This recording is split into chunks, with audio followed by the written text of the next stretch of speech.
Welcome to another video. Today we have something very cool, super interesting video for you guys.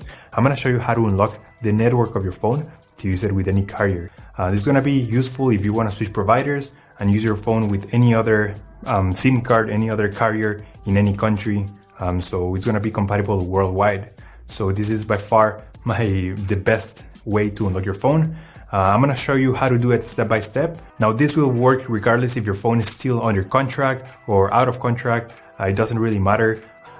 Without further ado, let's start. So the first thing you have to do is to get your phone's IMEI number. That's like the serial number of your cell phone. So we're gonna open the dial pad and we're gonna dial *#06#. As you will see, your IMEI number will appear in the screen. We're gonna use only the first 15 digits. So we're gonna use this number in a few seconds. Keep it somewhere close. Okay, now we're gonna switch to the computer. In this website, we will request the remote unlocking of this phone. So we're gonna start by filling up the information here. As you can see here, there's a form. And now you just have to wait.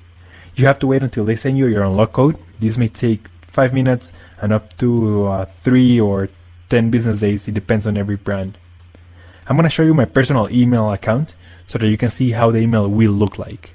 And as you can see here, I got this message and it confirms that the phone has been unlocked. Thank you so much for watching this video. If you have any questions, just leave them on the comment section down below and I will try to answer them as quick as possible.